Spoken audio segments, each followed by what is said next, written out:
Entonces, mis hermanos, vamos a ver las divisiones de Romanos. Es muy importante tener en cuenta estas divisiones. Ustedes recuerdan que nosotros habíamos visto la condición del hombre, que fue lo que vimos hace 8 días. Y si queremos ponerle una palabra clave, podemos ponerlo antropología bíblica, ¿no?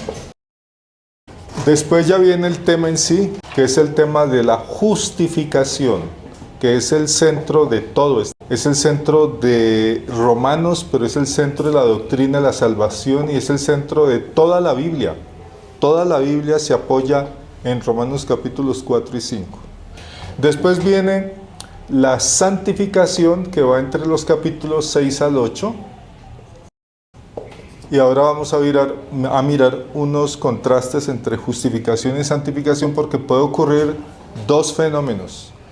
O se divorcian estas dos cosas, o se amalgaman. Los dos problemas han ocurrido. O se divorcian, o se amalgaman. Y después de esto, entre los capítulos 9 y 11, tenemos una visión en conjunto, una visión de la iglesia. Entonces se podría decir que es una eclesiología, que ve, digamos que ve la santificación, la ve, pero a nivel comunitario. Digamos que aquí se ve a nivel individual y aquí se ve comunitariamente. Después de esto ya tenemos desde los capítulos 12 al 16, ya tenemos algo que se puede llamar la vida cristiana. Entonces es muy interesante porque aquí nosotros en el capítulo 12 se habla de los dones. Es muy bello, es un capítulo muy bello porque se habla de los dones de los creyentes. ¿Recuerdan ustedes algunos dones? El don de maestro. El don de maestro. ¿Qué otro don puede haber? Enseñanza. ¿Es el mismo? Servicio. De servicio. Exhortación. De exhortación. Entonces hay dones. Entonces lo interesante es que miren, si al comienzo la visión era trágica, a lo último la visión es muy bella, es un paraíso, ¿sí? Entonces aquí en el capítulo 16 Pablo hace parte de este paisaje, porque Pablo le envía unos saludos a los hermanos que están en Roma y se descubre que Roma, que tiene en esa época unos 20 barrios de esa época, más o menos se calcula, según las palabras de Pablo, que entre 3 y 5, es posible que hayan sido más bien 4 congregaciones locales habían en Roma. 4 congregaciones locales, y ahí se ven los ministros de Dios. Inclusive se ve algo interesante, las diaconisas, pastores y diáconos, pero se deduce a las diaconisas por la forma en que Pablo habla. Entonces es un tema muy bello, todo este paisaje, que como les digo, primero un paisaje tétrico, oscuro, terrible, de la caída del hombre. Después tiene que pasar todo esto, la justificación, la santificación, para nosotros encontrarnos con la vida cristiana. Si hubiera un símbolo, un icono para simbolizar la justificación, yo podría colocar aquí una cruz. Y si hubiera un símbolo para que yo pudiera representar a la santificación, pues colocaría un corazón. ¿Qué quiere decir esto? Que el escenario donde ocurre la justificación es la cruz. Ese es el escenario. Y el escenario donde ocurre la santificación es el corazón. Parece sencillo ya mirándolo así, pero muchas veces ha ocurrido el problema. Una pregunta, hermano Jaime. Sí, señor. Entre las cosas que nos han enseñado, que cuando en la Biblia hablamos del corazón, estamos hablando de la mente. ¿Está bien o...? Sí, claro, todo lo que tiene que ver con la vida humana, todo lo que tiene que ver con la vida humana. Aquí en el corazón estamos hablando de lo que está hablando, ¿recuerdan la antropología bíblica? Que está hablando del intelecto, los afectos, ¿recuerdan? Los afectos y la voluntad. En la antropología bíblica aquí se habla de la incapacidad total. Incapacidad total. No quiere decir que el hombre sea tan malo como puede ser, porque pueden ser personas que no les hacen mal a nadie, pero esto ni le funciona, ni le funciona, ni le funciona para las cosas del Señor. No funcionan, están muertos. No dormidos ni moribundos, sino muertos. Entonces, por eso se habla de la incapacidad total. Entonces, ahora sí, en la justificación y en la santificación hay que hacer esta distinción. Van juntas, son hermanos mellizos, van juntos, pero no se pueden amalgamar, no se pueden confundir, ni se pueden divorciar. Entonces, la justificación es algo extrínseco. Extrínseco, ¿qué significará eso? ¿Y qué significará intrínseco? Extrínseco es externo, no esencial. Externo, o sea, es algo que ocurre fuera de mi experiencia, por eso es algo que ocurre, esto ocurre, la justificación fuera de mi corazón, fuera de mi vida. Es en la cruz, ¿sí? No ocurre en mi experiencia, ocurre en la experiencia de otra persona. ¿De cuál persona? Jesucristo. De Jesucristo. Entonces, en cuanto a mí es extrínseco, pero la santificación sí es intrínseca. Eso sí pertenece a mi corazón, a mi vida, al campo donde yo soy. Entonces, por eso es intrínseco.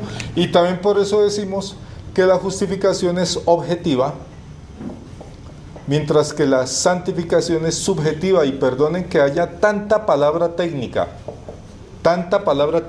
pero las palabras técnicas, cuando empezamos a abordarlas, ahí sí empiezan a aclararnos el panorama, ¿no? Entonces, ¿qué significará? ¿Cuál podrá ser la diferencia entre objetivo y subjetivo? Entonces, lo subjetivo es lo que acontece en el corazón, lo que le acontece al sujeto. ¿Quién es el sujeto? Pues este sujeto, esta personita. Entonces es lo que ocurre, por eso es intrínseco y por eso es subjetivo, le ocurre dentro del corazón. Todo esto es interno. La siguiente palabra es interno. La justificación es una obra que es extrínseca, objetiva y externa, pero ¿de qué naturaleza? De naturaleza jurídica. Esto hay que tenerlo clarísimo. Digamos que el centro de todo está aquí. Y la santificación no es una obra de naturaleza jurídica, es de naturaleza regenerativa. Y una nueva creación se le llama regeneración, ¿sí? Entonces son dos naturalezas, dos obras muy diferentes y totalmente diferentes, pero la situación es que si nosotros tenemos aquí la justificación, es la base de la santificación. Es la base, es decir, que la justificación es primero, ¿sí? Antecede, es prerequisito. Que la justificación es la puerta y la santificación es el camino. Siglo XX y el siglo XXI fueron terribles.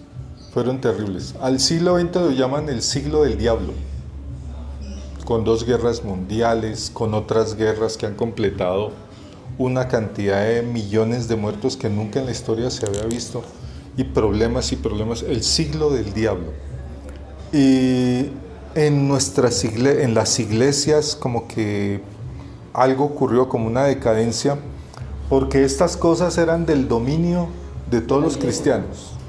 Por ejemplo, cuenta el pastor Spurgeon, que vivió a fines del siglo XIX, que cuando él iba a bautizar, en esa época generalmente eran jovencitos de 18 años, 17 años, y les decía: hábleme sobre la justificación. Y él decía que cuando ellos hablaban sobre la justificación, las explicaciones que daban eran tan bellas. Y hoy decimos, es lástima que no hubiera habido en esa época videos que hubieran mostrado eso. Hoy en día ni siquiera es de los púlpitos, ni es de los púlpitos. Se habló de los milagros y se habló de la prosperidad, pero hasta niveles ya absurdos. Y esto quedó en silencio, quedó oculto. las personas ni siquiera saben qué es esto. Justificación, ¿qué es eso? ¿Qué es eso? Entonces no se sabe qué es la justificación. Entonces nos toca, Señor. De pronto, cuando hablamos de justificación ahí es solamente Jesús, ¿no? Y en la santificación pues sí nos atañe a cada uno de nosotros. Pienso de pronto que lo que decía el pastor es que generalmente nosotros hacemos un camino paralelo y creemos que estamos por el lado bueno y que estamos bien, pero nos volvemos a ser religiosos. Generalmente Sí. nos volvemos a ser religiosos y pensamos y sentimos para nosotros que estamos haciendo las cosas bien y realmente no es así. Porque vamos por un camino que es muy similar, o es el que hemos aprendido o es el que nos han enseñado. Entonces, ¿qué doy con esa inquietud? Sí, señora, sí, tal vez como una inercia, ¿no? Una inercia. Sí, todos vivimos como una inercia y lo cierto es que dentro de todos los problemas y malos testimonios que uno escucha a diario y la gente ya no quiere saber de las iglesias. Yo recuerdo cuando era niño, recuerdo que las iglesias, los evangélicos eran unos poquiticos, pero me contaban los viejos que la gente les tenía respeto. No se metían por temor, porque no sabían qué era, pero les tenían respeto. Hoy en día no inspiran respeto. No inspiran respeto por tanto escándalo y tanta cosa. Y eso ocurre cuando esto no se presentan otras cosas, inclusive cosas que parecen piadosas, porque uno no puede cambiar la justificación ni siquiera por ejemplo, por estar hablando sobre la familia. Claro que hay que hablar sobre la familia cristiana, claro que hay que hacerlo, sí, pero no puede ocurrir que reemplace del todo. Obviamente hay tiempo para todo, hay tiempo para hablar de la familia cristiana y hay tiempo para hablar de la doctrina de la salvación, pero no puede ser que reemplacemos la justificación ni siquiera por cosas piadosas y mucho menos por barbaridades como la prosperidad, por ejemplo. Es muy importante leer las 95 tesis, es muy importante, es un ejercicio, es una referencia muy importante. La historia es importante, la historia sí es muy importante. La justificación se enseñó, la enseñaron los padres de la iglesia, pero por alguna razón, yo digo que fue que tanta persecución alejó a los cristianos de la Biblia, porque era que las Biblias las quemaban. Entonces tanta persecución seguramente les creó algún vacío. Y ahí se empezó a crear el mal y a crecer. Y en la Edad Media hay personas, sí, su merced. Ahí cuando dice se empezó a crear el malo eso, yo tenía, una pregunta así como desde hace rato, y mi hermano también decía, si Dios lo hizo todo, entonces Él también hizo el pecado. Pero leyendo Romanos, creo que fue el 1 o el 2, hay un versículo donde dice pues como las cosas que no son buenas, que la gente homosexual y todo eso, y dice que los inventores del pecado. Entonces yo digo que de cierta forma nosotros los humanos también creamos el pecado, porque ahí pues como que se está refiriendo, por decirlo, a los pecados de los humanos. Entonces cuando dice inventores del pecado, se refiere a que nosotros de alguna forma hicimos el pecado. Dios es el creador de todas las cosas, pero Él no es el creador del pecado. El mal no salió de Dios. De Dios solamente sale el bien, Pero el misterio de que por qué entonces aparece el mal en el mundo, en el universo que creó Dios, no, es un misterio. Nuestra mente es muy pequeña, no alcanza a abarcar algo que es muy grande para nuestra mente. Lo que sí sabemos, lo que nos dice la Escritura es que Dios es puro, es santo, que Él no puede mirar el pecado, no puede ni siquiera mirarlo. Pero que Dios es tan soberano que incluso hasta las obras malas que comete el hombre, Él es capaz hasta de hacer que las consecuencias, manejar las consecuencias y encaminarlas a bien, sin ser el autor del pecado. Y el hombre sí, en su naturaleza caída, sí, de aquí, de todas estas condiciones del hombre, es la fuente de todos los males que nosotros vemos y tenemos. Entonces la justificación es una obra de Dios, no en el hombre, sino a favor del hombre. Y la santificación es una obra de Dios en el hombre. La justificación es como si, para dar una ilustración, acontece en un tribunal. En un tribunal. En el tribunal celestial. En el tribunal celestial, Dios actúa por fuera de mi experiencia, es decir, es una obra extrínseca, totalmente por fuera de mi experiencia, y en ese tribunal Dios dictamina y dice, te justifico, o sea, te absuelvo, y lo hace totalmente, lo hace gratuitamente. La palabra en griega de la gracia se puede traducir de balde, o sea, totalmente gratis, totalmente libre, totalmente gratuita la absolución que hace el tribunal celestial. Y la santificación ya no acontece en un tribunal, sino acontece en una sala de operaciones, una sala de cirugía, para colocar una ilustración que corresponda a esto. Por eso estamos hablando de que la santificación acontece en un escenario que es el corazón. Por eso, para ilustrar, decimos que si aquí hablamos de un tribunal, aquí hablamos de una sala de cirugía, donde ya entra el cirujano, que es el Espíritu Santo, en este caso es el Espíritu Santo, obra en el corazón y coloca el principio de la vida nueva, es decir, la vivificación. Y la persona ya con su corazón operado, restaurado, regenerado, entonces esa persona se levanta de su mesa de operaciones y empieza a caminar, a dar sus primeros pasos y después a correr y a luchar en la vida de la santificación. Si hay también otras palabras que complementen la diferencia entre justificación y santificación, la justificación es una obra que es por nosotros,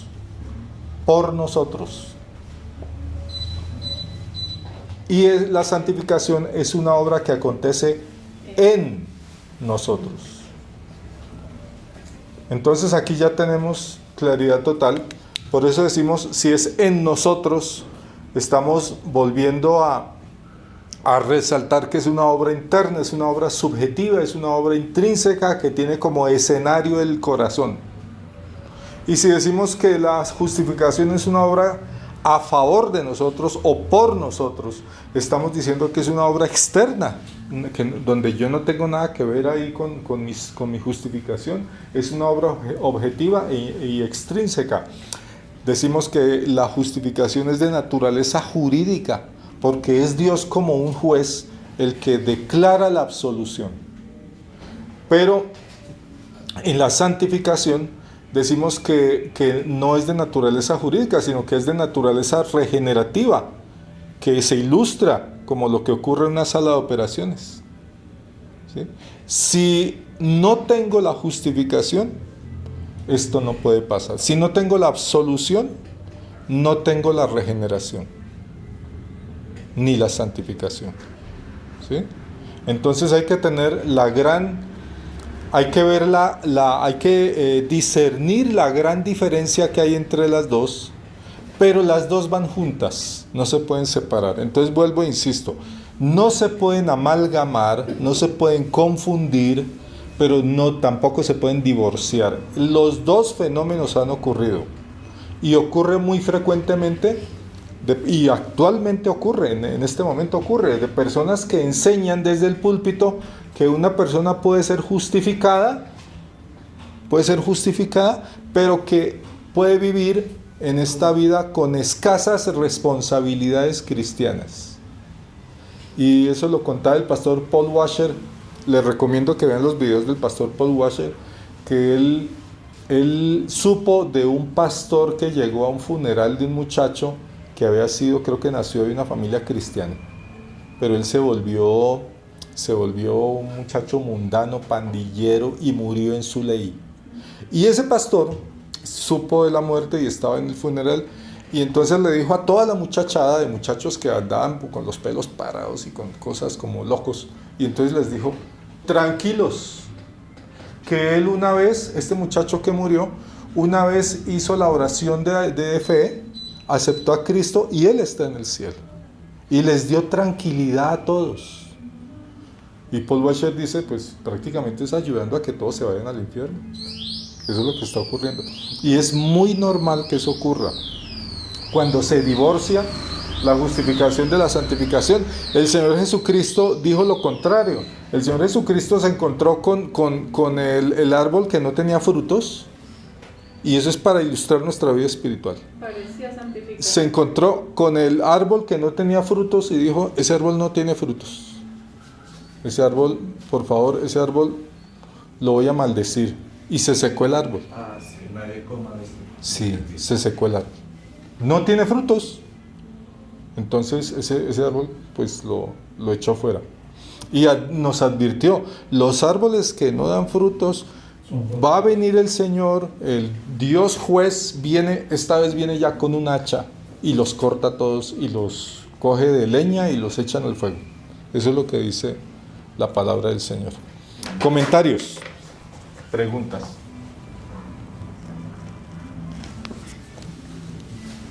Quedaron todos, los dejé callados. Claro, como para un examen. Yo tengo un caso particular, bueno, lo comento, es un caso que sucedió esta semana donde yo trabajo. Un muchacho cristiano me comentó, y quisiera traer el testimonio de ese muchacho, meterlo en esta tablita. Discúlpeme pues, lo que está allí. Es como si fuera un termómetro, o bueno, no sé, un medidor. Él es cristiano, ¿sí? Bueno, él se casó, no sé qué. Él le falló a la esposa, ¿sí? Se metió con otra mujer. Él se lo confesó, él le pidió perdón, ¿cierto? Siendo cristiano, le pidió perdón a Dios, a ella. Entonces ahí estaría buscando el perdón, buscando que sea santificado, ¿cierto? Sí. Entonces, le pidió perdón y todo eso. Pasa el tiempo y volvió a cometer lastimosamente el mismo error. Esa persona, ¿cómo se vería en este escenario? O sea, ¿cómo es?